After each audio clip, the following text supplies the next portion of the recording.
Blood properly clot ചെയ്യുന്ന ആ ഒരു എബിലിറ്റിനെ അഫക്ട് ചെയ്യുന്ന ഒരു ഹെറിഡിറ്ററി ഡിസീസ് ആണ് ഹീമോഫീലിയ എന്ന് പറയുന്നത്.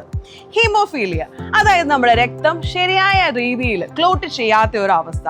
ഒരു മൈനർ ഇഞ്ചുറി സംഭവിക്കുമ്പോൾ വിതിൻ മിനിറ്റ്സ് നമ്മുടെ ബ്ലഡ് ക്ലോട്ട് ചെയ്യും. അങ്ങനെ ചെയ്യാത്ത ഒരു അവസ്ഥ അതാണ് ഹീമോഫീലിയ എന്ന് പറയുന്നത്.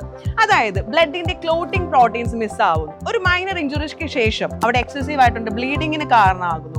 മുറിവിൽ നിന്ന് എക്സസീവ് ആയിട്ടുണ്ട് ബ്ലീഡിങ്, വലിയതോ ആഴത്തിലോ ആയ ചതവുകൾ, നമ്മൾ വാക്സിനേഷൻ എടുത്തു കഴിഞ്ഞിട്ടുണ്ട് അൺയൂഷ്വൽ ആയിട്ടുണ്ട് ബ്ലീഡിങ്, ജോയിന്റ്സിൽ ബ്ലീഡിങ്, സ്വെല്ലിങ്, അല്ലെങ്കിൽ ബ്ലഡ് സ്റ്റൂൾസിൽ അല്ലെങ്കിൽ യൂറിനിലെ പ്രസൻസ്, ഇതൊക്കെയാണ് ഈ പറഞ്ഞ ഹീമോഫീലിയയുടെ symptoms. And of course nose bleeds ഇതും അതിൻ്റെ ഒരു സിംറ്റം ആണ്. ഈ ഹീമോഫീലിയ പലതരമുണ്ട്. അതായത് ടൈപ്പ് എ ഹീമോഫീലിയ ഉണ്ട്, ടൈപ്പ് ബി ഹീമോഫീലിയ ഉണ്ട്. ടൈപ്പ് എ എന്ന് പറയുന്നത് ക്ലോട്ടിംഗ് ഫാക്ടർ 8ന്റെ ഡെഫിഷ്യൻസി കാരണം സംഭവിക്കുന്നതാണ് type A haemophilia. Type B haemophilia എന്ന് പറയുന്നത് ക്ലോട്ടിംഗ് ഫാക്ടർ 9ന്റെ ഡെഫിഷ്യൻസി കാരണം സംഭവിക്കുന്നതാണ്.